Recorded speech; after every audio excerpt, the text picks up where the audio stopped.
네, 안녕하십니까. 더불어민주당 대변인 한민수입니다. 지금부터 더불어민주당 이재명 당대표님의 긴급 기자회견이 있겠습니다.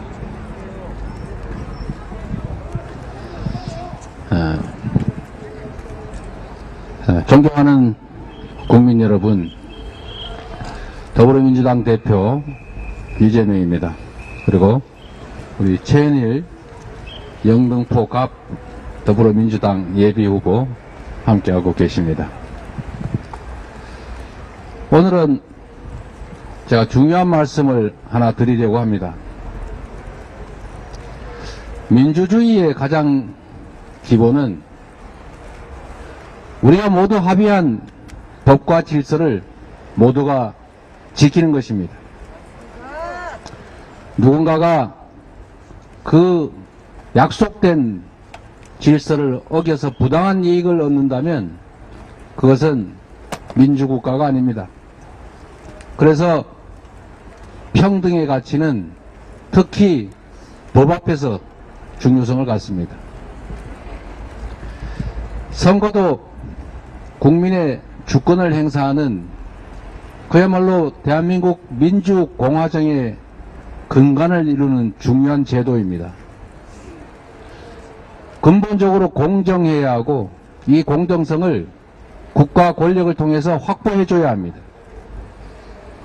그래서 대통령을 포함한 공무원들은 정치적 중립을 지켜야 하고 선거에서 부당한 영향을 주어서는 안 됩니다.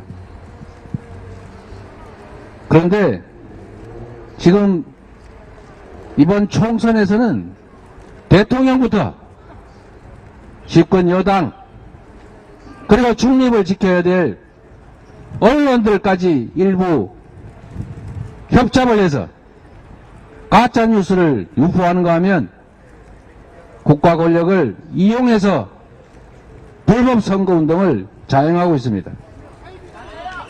이렇게 해가지고 공정한 선거가 되겠습니까? 3.15 부정선거와 다를 게 뭡니까? 이런 식으로 국민의 주권 의지를 왜곡해서 권력을 연장하고 권력을 확대한들 그 소수는 이기겠지만 이 나라 대한민국 헌정 질서에 얼마나 큰 해악을 끼치는 것이겠습니까? 대통령이 선거에 영향을 미치지 않도록 평소에 하던 일도 자중해야 하거늘 평소에 하지 않듯 온갖 간담회 명목으로 여기저기 다니면서 사실상 공약이나 다름없는 정책 발표를 하고 있습니다. 그 내용도 보면 무려 8,900조 원에 이르는 허무맹랑한 예산이 투입되는 약속들입니다. 과연 이 선거가 끝난 후에 그 약속을 지키겠습니까? 저는 그리고 우리 민주당은 이것이 정치 중립 의무를 위반하고 선거에 부당한 영향을 끼쳐서는 안 된다는 공직선거법을 위반하는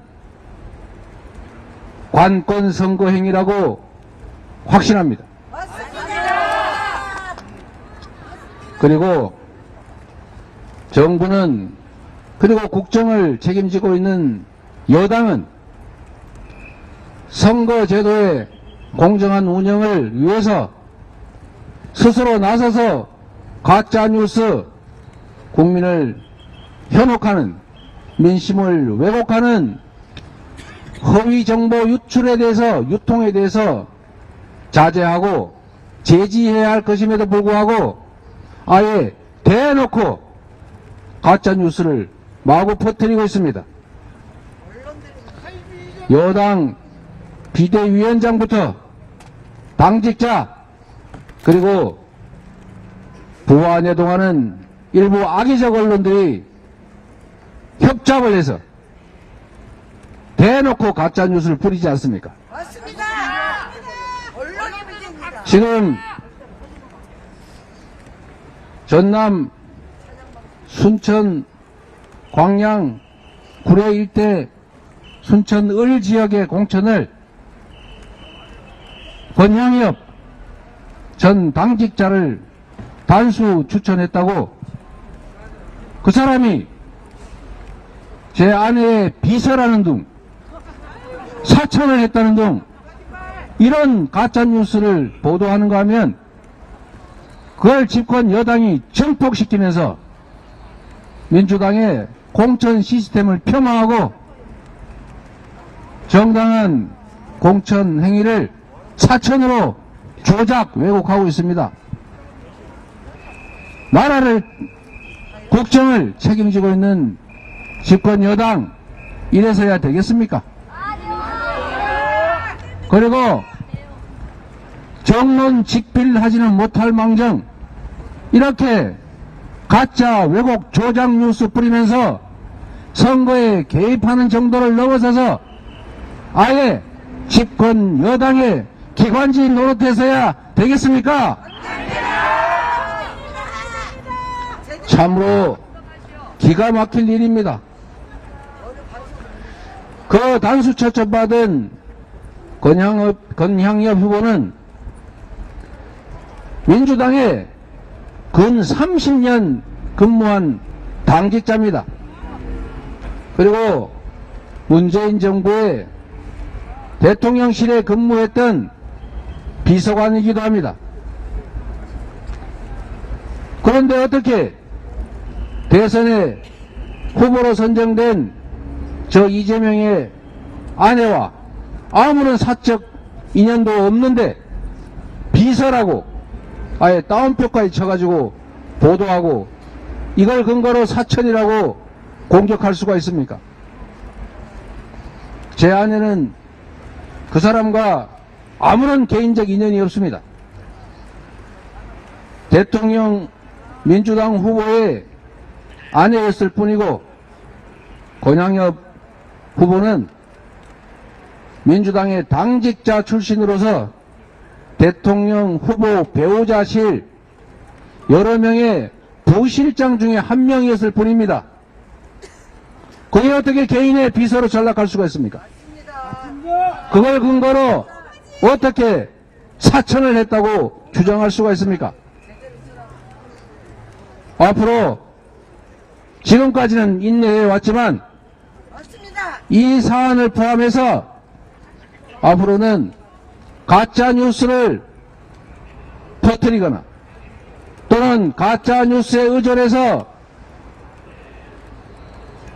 선거 질서를 어지럽히는 여당 그리고 정부 그리고 대통령까지도 모두 법적 조치를 해서 언젠가는 반드시 책임을 지게 하겠습니다. 우리 국민 여러분께서도 이 사실에 대해서 함께 분노해 주십시오. 모두가 이 사실들을 숨기고 가려서 듣지 못하고 보지 못하게 할지라도 여기 계신 우리 시민 여러분, 이 현장을 보고 계신 유튜브 시청자 여러분, 절대로 잊지 말고 속지 말고 대한민국의 주권을 민주주의를 지켜주십시오. 가짜뉴스에 속지 말아 주십시오. 민주당의 이 정당한 투명한 공정한 공천에 대해서 왜곡되고 조작되고 허구의 정보들이 마구 넘쳐날지라도 그 속에서 진실을 꼭 가려봐 주시기 바랍니다. 이 정권이 국민의 귀를 막고 국민의 입을 막는 그야말로 입틀막 정권이라 할지라도 우리는 열려있는 다른 귀로 듣고 틀어막히지 않은 다른 시간 내에 말하고 가리지 않은 그런 공간에서 진실을 직시하면서 반드시 이 정권의 이 무도한 행위에 대해서 엄정하게 책임을 물읍시다, 여러분.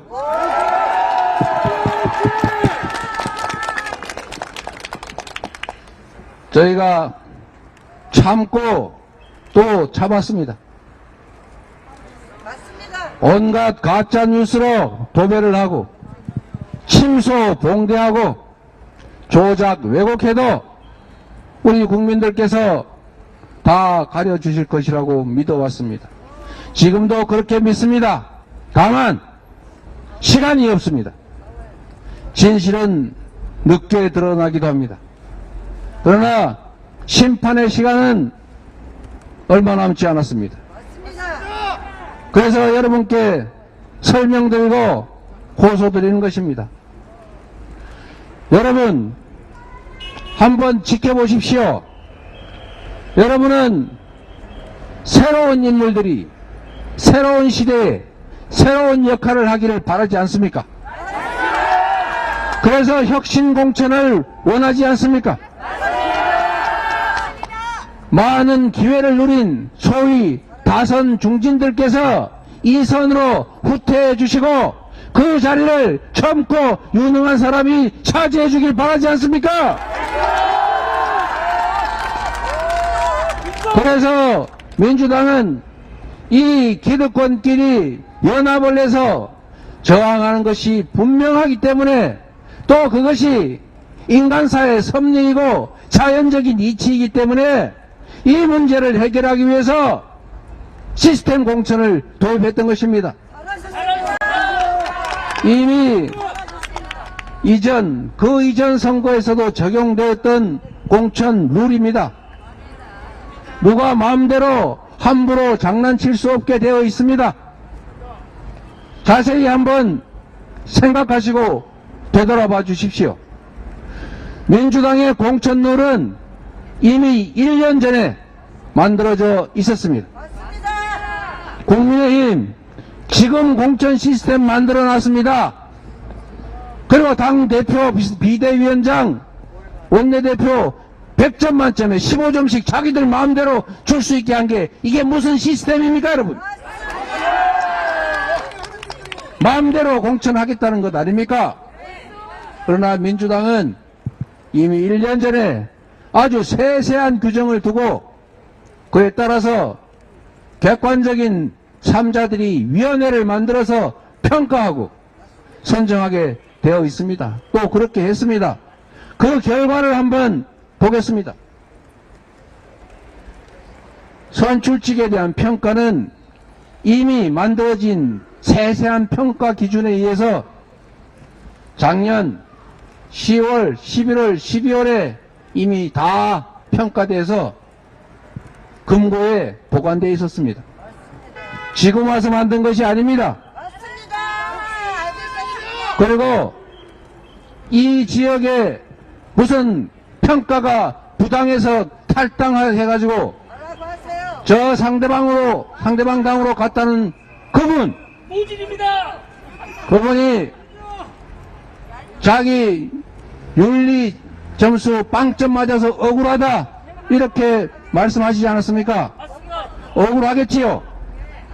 그런데 이미 더불어민주당의 평가 시스템에는 공직자 윤리에 1000점 만점에 50점이 부여되어 있습니다. 100점 만점 기준으로 5점이 배정되어 있는데 또 그 평가 기준에 의하면 성비위, 음주운전, 채용비리 같은 이 5대 비리 행위에 대해서는 50점을 감점하게 되어 있습니다. 그런데 우리 그 후보는 여러분이 언론에서 보셨던 것처럼 채용비리가 문제가 됐기 때문에 소명을 요구했고 소명이 되지 않았다고 봤기 때문에 그래서 규정에 따라서 절대평가로 50점을 감점한 것입니다. 그래서 50점이 감점됐기 때문에 공직자윤리 점수가 0점이 된 것입니다. 누가 일부러 0점 준 것이 아닙니다. 그런데 여당과 잘하고 계십니다. 언론들 일부 야합해서 이게 마치 주관적인 평가를 하고 특정인을 겨냥해서 마치 부당한 평가를 한 것처럼 만들고 있지 않습니까? 김영주 의원께서 저하고 무슨 억하심정이 있습니까? 평가받은 분들 중에 저하고 아주 개인적으로 가까운 분 많이 있습니다. 그분 저한테 전화해서 내가 당신하고 무슨 척이 졌다고 이렇게 했느냐고 저한테 항의했지만 제가 그렇게 말씀드렸습니다. 형님, 나도 가슴이 찢어집니다. 그래서 결국은 컷오프 되거나 또는 불이익을 입었는데 제가 만약에 그랬다면 제가 마음대로 할 수 있었다면 왜 그랬겠습니까? 맞습니다. 그리고 또 다른 분, 이런 분도 계셨습니다. 나를 하위 점수 줄 줄 알았는데 왜 이렇게 점수를 많이 줬냐? 이러는 분 계셨어요. 본인은 각오를 했는데 왜 이렇게 됐는지 참 고맙다 이러길래 제가 그거는 내가 한 일이 아니다. 시스템에 따라서 기준에 따라서 15명의 평가위원들이 공정하게 평가한 결과이니 나도 그 내용은 모른다. 이렇게 말씀드렸습니다. 지금 와서 만든 것이 아닙니다. 그리고 지금 사천을 했느니 무슨 측근을 공천했느니 하는데 여러분이 직접 한번 지적해 보십시오. 제 측근 중에 공천받은 사람이 누가 있습니까? 누가 단수 추천받았습니까? 경쟁자가 없어서 단수가 되었거나 워낙 비교가 안 될 정도로 차이가 많아서 어쩔 수 없이 단수한 경우가 있기는 해도 오히려 이재명의 측근이라는 이유로 가깝다는 이유로 불이익받고 컷오프 당하고 이런 사람들이 훨씬 많습니다. 제 머리에 지금 번뜩 떠오르는 사람만 해도 목포에서 저기 완도에서 광주에서 전북에서 경기도에서 서울에서 수없이 저에 대해서 보험 줬던 분들이 잘려나갔습니다. 오히려 더 엄정하게 심사해서 혹시 가까운 사람이라고 해서 혜택 주는 거 아니냐 해서 읍천마속하는 심정으로 다 용인했습니다. 공관위, 전략공관위에서 결정하는 거 제가 관여하지 않았고 제지하지 않았습니다. 맞습니다. 알고 있습니다. 증거를 하나 대보십시오. 하나라도 부당하게 측근을 공천한 게 있는지, 부당하게 측근한테 이익을 준 것이 있는지, 없습니다. 구체적인 예가 없다 보니까 결국 권향여 후보 얘기를 만들어낸 것 아닙니까? 그 사람이 어떻게 제 아내의 비서입니까? 대통령 후보 선대위원회 거기 후보 비서실에 한 역할 부실장을 맡은 것 뿐인데 그걸 비서로 만들어가지고 사익을 위해서 공천한 것처럼 그렇게 어떻게 조작을 합니까? 두 번째로 국민들께서 원하시는 다선 중진들이 이 선으로 좀 물러나고 젊은 신진 기회들에게 기회를 줘라. 이 국민적 요구가 실제로 어떻게 진행됐는지를 국민의힘과 민주당을 비교해 보십시오. 민주당 다선 중진 의원들께서 일부는 불출마하시고 일부는 안타깝게도 컷오프 되시고 또 일부는 경선에서 탈락하고 있지 않습니까? 다 시스템에 따른 것입니다. 그런데 국민의힘 다 돌려막기 공천하고 현역 불패하고 전부 다 살아남아 있지 않습니까? 김건희 특검 재의결 막으려고 했는지는 모르겠는데 결국 이런 식으로 이름 붙인다면 특검 방해 공천한 거 아닙니까? 중진들 다 살아남아 있지 않습니까? 다 경선 기회 갖지 않았습니까? 대부분 공천 받지 않았습니까? 그걸 문제 삼지 않고 이렇게 많은 수의 다선 중진들이 불출마 또는 컷오프 경선 탈락 이렇게 물러나시면서 불평의 목소리 낼 수 있지 않습니까? 억울하다 말할 수 있지 않습니까? 오해가 있다고 말할 수 있지 않습니까? 그걸 가지고 내홍이라는 둥, 분열이라는 둥, 무슨 척근을 위해서 불이익을 줬다는 둥 이렇게 얘기할 수가 있습니까? 말이 됩니까, 여러분? 그리고 또 이런 것도 있습니다.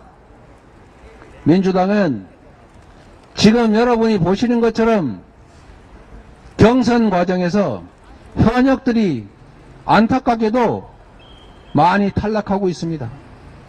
광주에서는 한 분 빼고 지금까지 경선한 분 중에 모든 현역이 탈락했습니다. 이유가 뭐겠습니까? 현역들 쉽게 당선되게 하는 방법이 있습니다. 여러 명 동시에 경선해가지고 1등 하는 방식으로 하면 다 현역이 이길 수 있습니다. 그런데 민주당은 신진들에게 기회를 주기 위해서 원칙적으로 경선을 하게 했고 원칙적으로 양자 경선을 하게 만들었고 1대1 경선을 하게 했고 3인 이상이 경선할 경우에는 예외 없이 정말로 특별한 경우가 아니라면 결선을 하게 했습니다. 그래서 현역 의원들께서 많이 억울해들 하십니다. 그 결과로 많은 분들이 탈락하고 당의 공천 시스템을 원망하고 저를 원망합니다. 제가 이번 공천 과정에서 저의 가까운 세력을 구축하려고 했고 구축했다 이렇게 헛소문 또 퍼뜨리고 있습니다. 이번 공천 과정에서 저는 너무나 많은 것을 잃었습니다. 공정한 공천은 기득의 권리를, 기득의 지위를 가지고 있는 분들한테는 손해입니다. 그게 좋든 나쁘든 도전하는 사람들은 약자들입니다. 약자들을 부축해서 함께 공정하게 경쟁하게 하는 거 이게 제가 해야 될 일이라고 믿었습니다. 그래서 시스템에 따라서 원칙적으로 경선하고 원칙적으로 양자 대결하게 하고 원칙적으로 결선을 하게 한 결과 거의 대부분의 현역 의원들이 저를 원망합니다. 그래서 참으로 많은 의원들께서 탈락에 큰 고통을 겪고 계시지만 우리 당원들이나 국민들이 볼 때는 새 살이 새 순이 돋는 것 아니겠습니까? 그 과정에서 벌어지는 갈등, 아픔의 신음소리 이런 것들을 가지고 마치 부당하게 탄압을 가해서 그런 것처럼 조작했어야 쓰겠습니까? 그래서는 안 되는 것입니다. 국민 여러분, 여당과 대통령을 포함한 공직자들이 담합을 해서 불법 선거운동을 자행하고 우리 민주당의 이 합법적이고 투명하고 정당하고 공정한 공천에 대해서 폄훼하고 왜곡하고 조작할지라도 속지 마시고 그 실체를 제대로 들여다봐 주시기를 부탁드립니다. 그리고 민주당을 지지하시는 국민 여러분, 민주당에 기대를 가지고 계시는 국민 여러분, 지지자와 당원 동지 여러분, 이 진실을 여러분만이 알 것이 아니라 지금부터 잘못된 언론에 의존하지 말고 우리 이웃들에게, 우리의 친구들에게, 우리의 가족들에게 꼭 전달해 주십시오. 꼭 전달해 주십시오. 허구에 조작된 왜곡에 속지 마시고 진실을 전달해서 이 못된 폭압 정권, 윤석열 정권, 그리고 그들의 이 실정을 국민들에게 꼭 알려주십시오. 국민 여러분, 이번 선거는 다른 선거와는 또 다릅니다. 이번 선거는 이 나라의 명운을 결정합니다. 단 2년도 안 된 이 짧은 시간에 국회가 입법권으로 저지를 하고 있음에도 그 알량한 행정 권력만 가지고도 이렇게 나라를 망가뜨렸습니다. 먹고 살기 어렵다는 아우성이 도처에서 들려옵니다. 맞습니다. 수십 년 장사해도 이렇게 어려운 적이 처음이라는 말씀들이 여기저기서 나옵니다. 소득은 줄어들고 세금은 늘어나고, 그런데도 정부 지원은 재정이 부족하다고 줄입니다. 재정이 부족하다면서 부자들의 세금은, 초대기업들의 세금은 깎아줍니다. 이게 대체 뭐하는 짓입니까? 같이 살자는 겁니까? 나만 살고 니들은 죽어라는 것입니까? 이놈들만 살겠다는 것입니다. 모두를 위한 공동체를 구성하라고, 더 나은 미래를 만들어 달라고, 나 좀 더 잘 살게 해달라고 권력을 맡겼더니 대부분의 사람들을 도탄에 빠뜨리고 자기를 포함한 아내, 식구, 측근, 자기들 세력만 배부르게 먹겠다고 이렇게 나라를 망치고 있지 않습니까? 맞습니다. 국민 여러분, 견딜만 하십니까? 그래서 설날 때 사과 하나 못 먹었습니다. 그래서 제가 말씀드리는 것입니다. 정치는 국민을 향해야 합니다. 가짜뉴스로 조작 왜곡하지 말아야 합니다. 맞습니다. 우리 언론인 여러분, 국민들께도 꼭 전해 주십시오. 고맙습니다. 예, 이재명 대표님께 큰 박수 한번 보내주십시오. 자, 대표님 의견을 질문을 하죠. 예, 알겠습니다. 마치고 그 기자분들 오늘 대표님의 긴급 기자회견과 관련해서 질문이 있으면 받도록 하겠습니다. 질문은 제한 없이 하셔도 괜찮습니다. 예, 손 들어주시면 제가 마이크를 갖다 드리겠습니다. 네, 저 연합뉴스 정수현 기자입니다. 그 권양혁 후보님께서 경선에 참여하게 해달라고 그걸 입장을 내셨는데, 권향영 후보님께서 경선 참여하게 해달라고 입장 내셨는데, 그랬어요? 네, 혹시 좀 결정 바꿀 계획 있으신가요?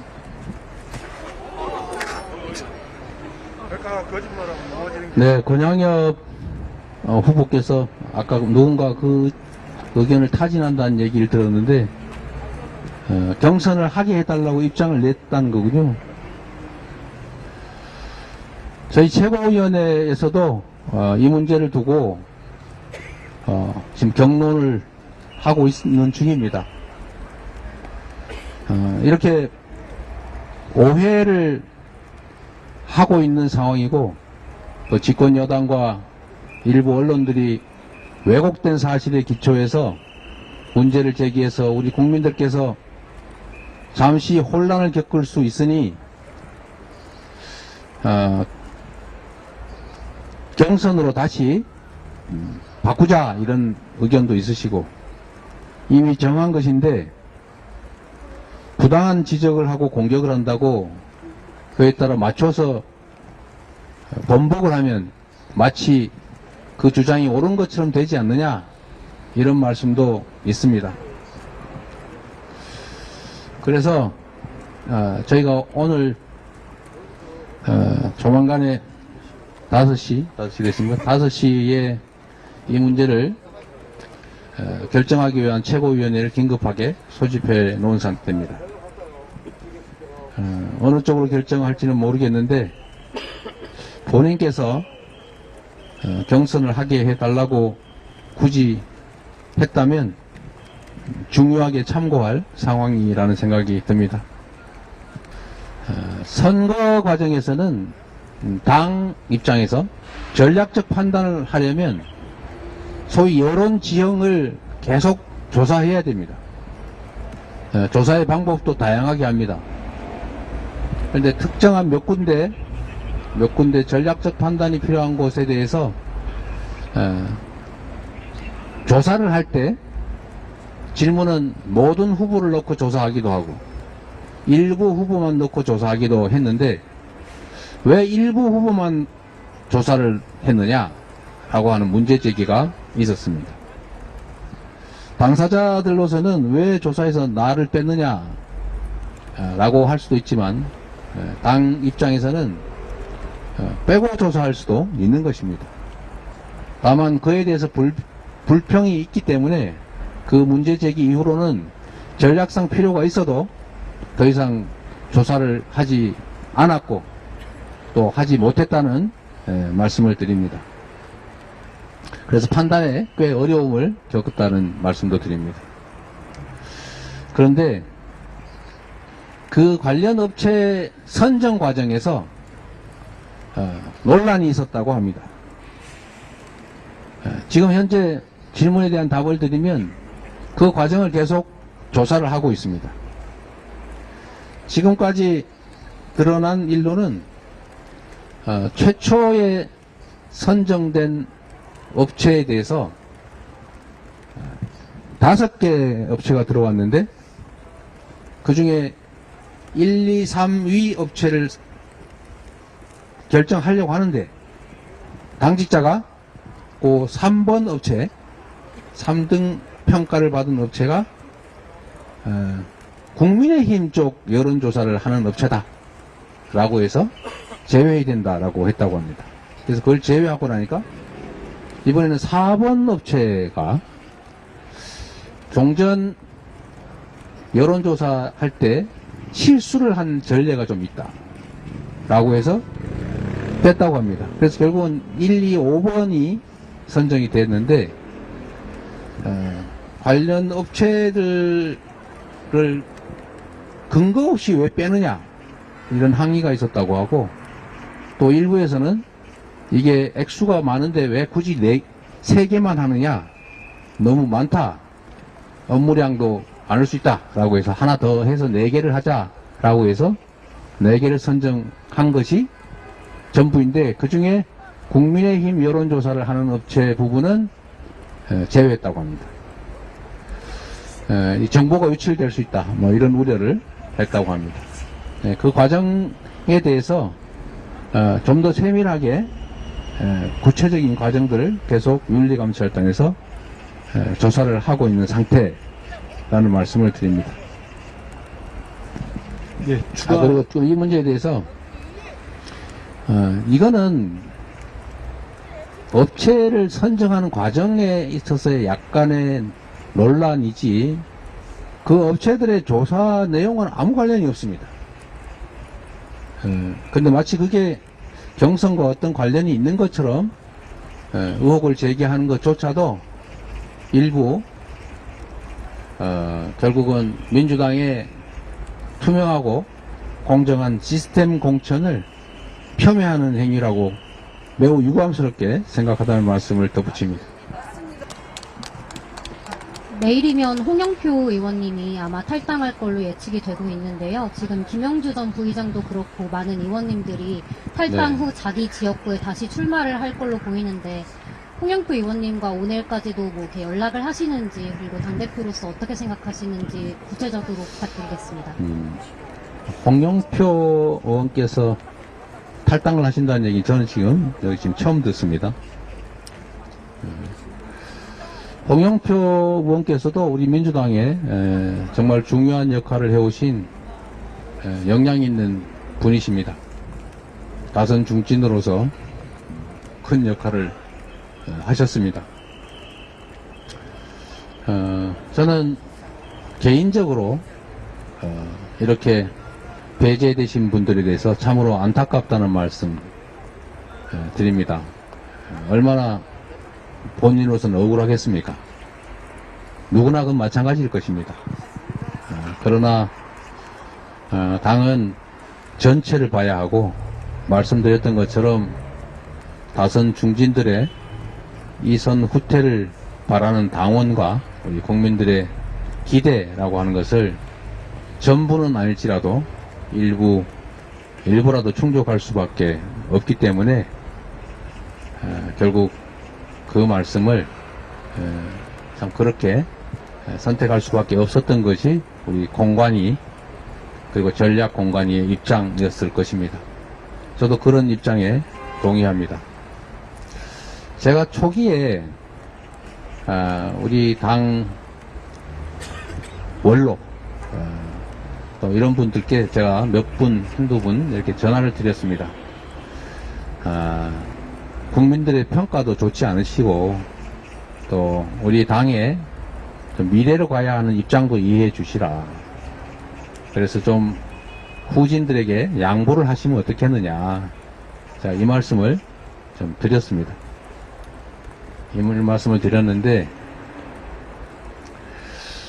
그 점에 대해서 매우 섭섭하셨던 분들이 계시고 그것을 마치 당대표가 공천에 개입하는 것으로 또 일부 언론들과 정부 여당이 그렇게 왜곡했습니다.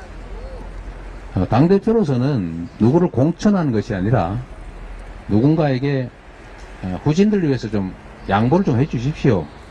할 수 있는 거 아닙니까? 맞습니다. 그런데 그것이 많이 왜곡돼서 그 이후로는 아예 공천과 관련이 있는 분들한테 전화를 할 수가 없었어요. 말을 또 하면 자꾸 왜곡을 하기 때문에 그것을 마치 공천에 당대표가 직접 개입하는 것처럼 이렇게 왜곡을 해서 그 이후로는 누구에게도 연락을 못 드렸습니다. 이제 공천이 끝났으니까 제가 한 분, 두 분 이렇게 전화 드려서 참으로 안타깝고 개인적으로는 미안하다. 근데 당 전체를 위해서 어떻게 할 수가 없다. 이 말씀을 드렸습니다. 또 어떤 분들은 이해도 하십니다. 정말로 믿고 정말로 한스럽지만 당을 위해서 어떻게 하겠느냐라고 해서 승복하시는 분도 계시고 지금 당장은 내 감정상으로 못하겠다. 그러나 며칠이 좀 지나면서 감정을 추스리고 나도 향후 계획을 세워서 당의 결정에 따르겠다라고 공식적 입장을 정하고 당의 승리를 위해서 노력하겠다 이런 분도 계십니다. 그런 분 계셔서 저는 홍영표 의원께서도 개인적으로 참으로 안타깝고 그러긴 하지만 지금까지 오랜 세월 당과 함께 하셨고 또 당으로부터 혜택을 받을 때도 있었으니 당으로부터 불이익을 받더라도 우리 미래를 위해서 국민을 위해서 나라를 위해서 조금 인내해 주십사 이 말씀을 드리고 싶습니다. 지금이라도 저는 사실이 아니기를 바랍니다. 예, 다음 혹시 질문 있으십니까? 이건 추가 질문이 없으면 이재명 대표님의 긴급 기자회견을 마치도록 하겠습니다. 언론 여러분 감사합니다. 네, 고맙습니다.